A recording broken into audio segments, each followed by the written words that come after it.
Superman from 1978. Quick logline is an alien orphan is sent from his dying planet to Earth, where he grows up to become his adoptive home's first and greatest superhero. Directed by Richard Donner, obviously starring Christopher Reeve, Gene Hackman, Marlon Brando, Margot Kidder.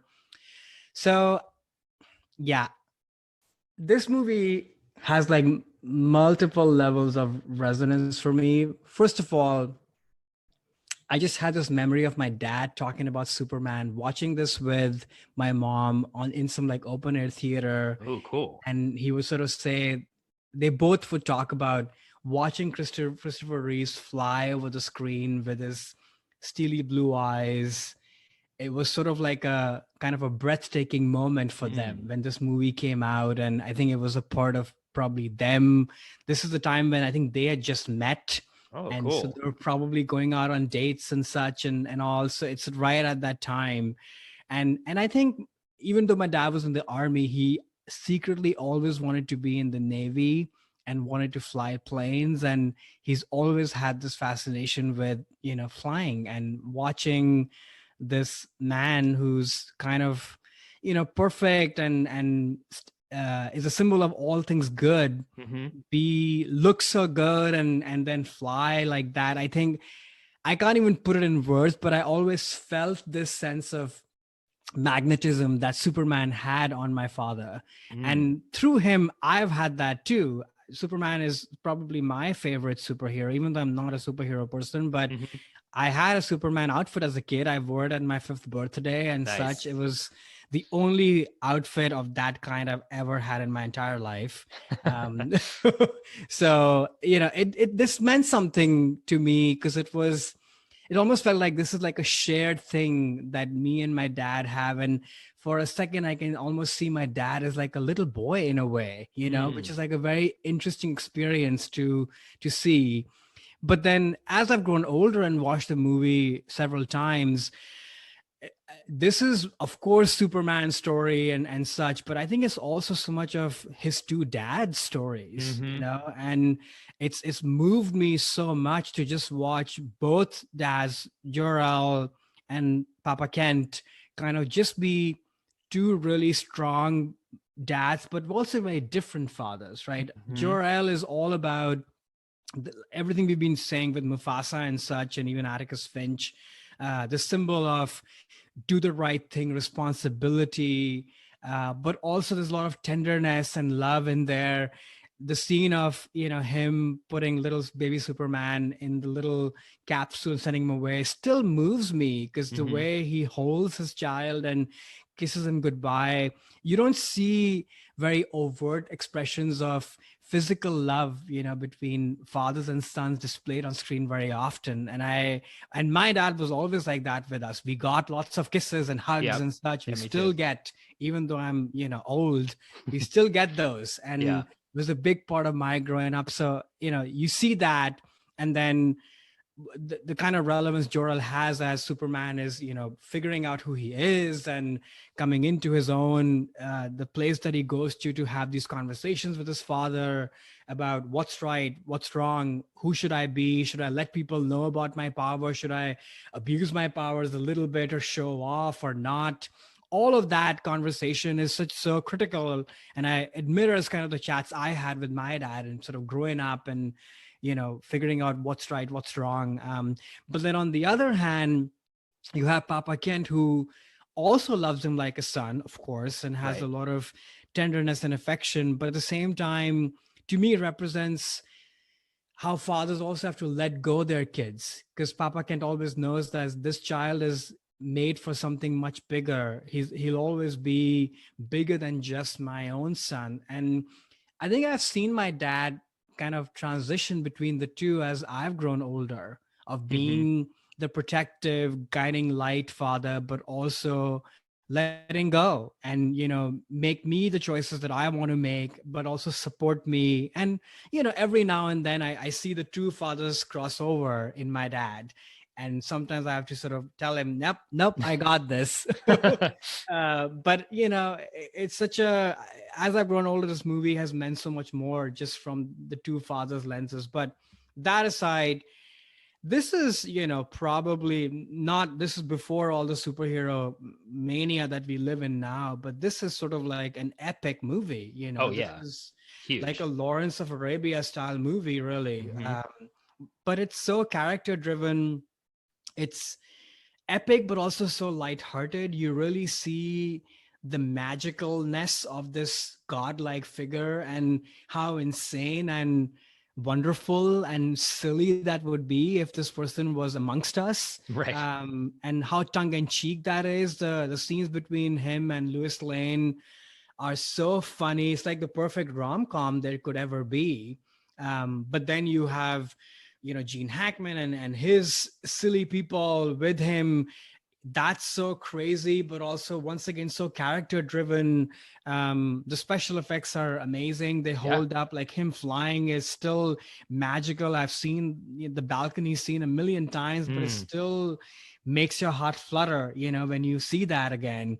Even the Krypton scenes, they're probably not so amazing, but I think they make sense to me. Like whatever special effects they have, they make sense to me. And great score by John Williams, Oh, probably my fantastic. favorite of his. Yeah, I it's think, amazing. and then I say this often, like this movie, it lets you be in the breadth of the characters. It's not jump cuts all over the place. It's not, heightened things for the, to kind of tell you that, oh, stuff is happening. No, you just be with the people and, you let them wash over you, even though it's like a epic movie with, freaking superheroes, but that's the key to it. It feels real. The Hmm. stakes feel real because you're with the people and you care, unlike, I'm not a superhero person, so people will hate me for this. I mostly don't care.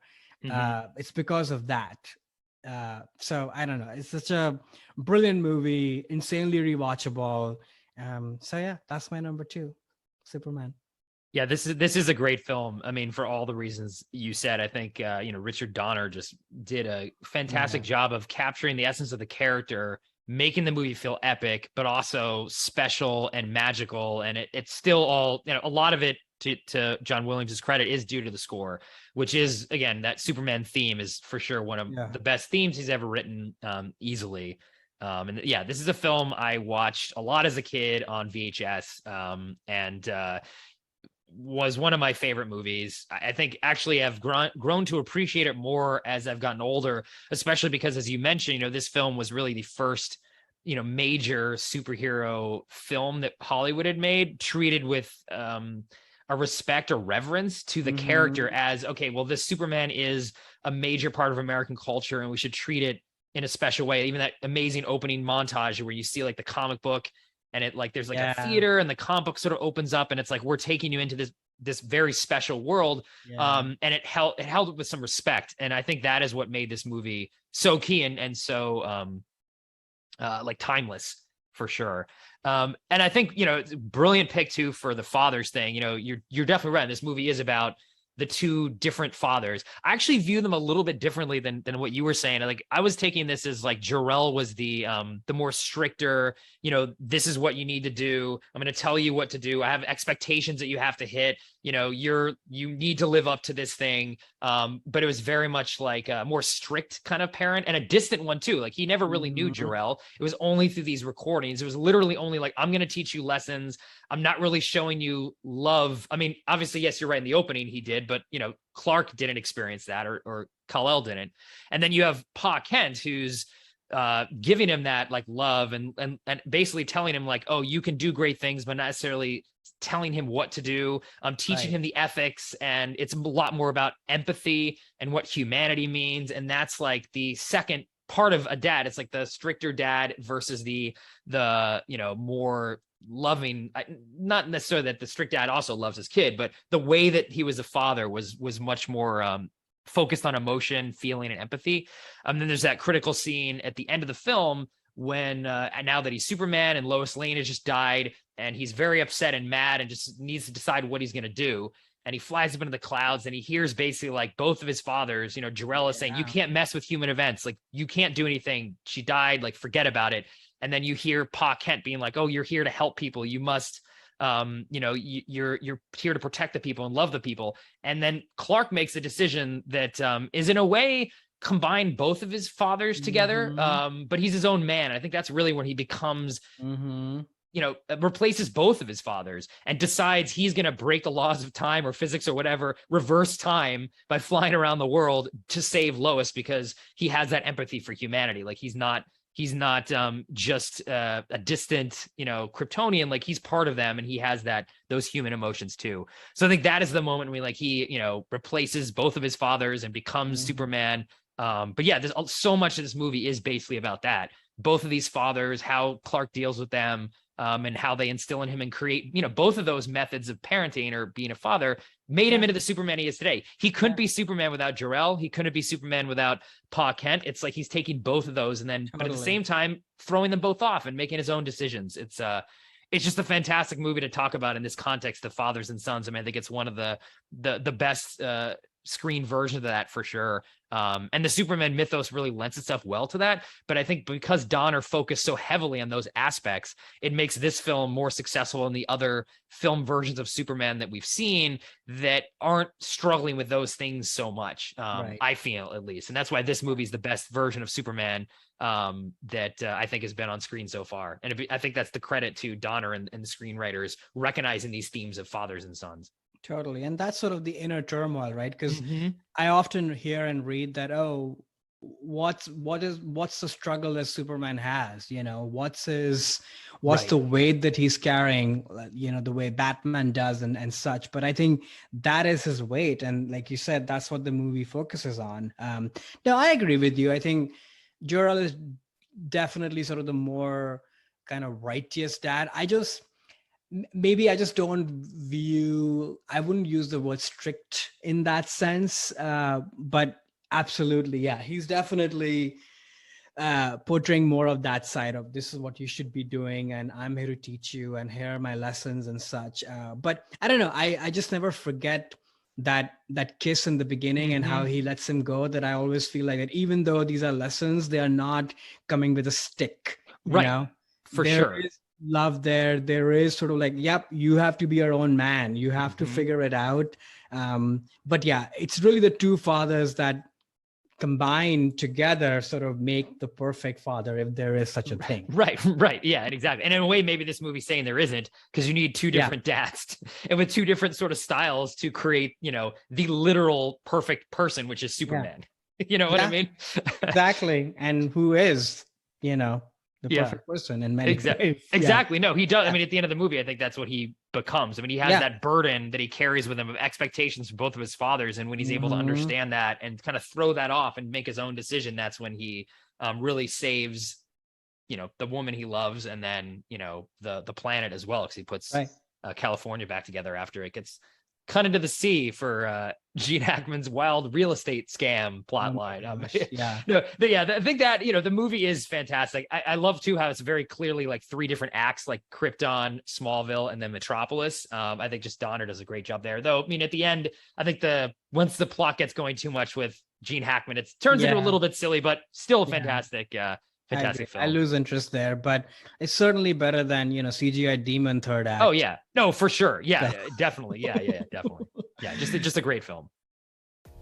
Hey there, it's Alex. If you like the review and discussion Karan and I just had, make sure you subscribe to our channel, Movies That Shaped Us, to get full episodes. Every other Wednesday, Karan and I cover a topic around important people, places, events, and moments in our lives, and then explore it through 3 of our favorite movies. Subscribe right now, or follow our podcast on Spotify or Apple Podcasts via the link in the description below. Hope you join us for the journey.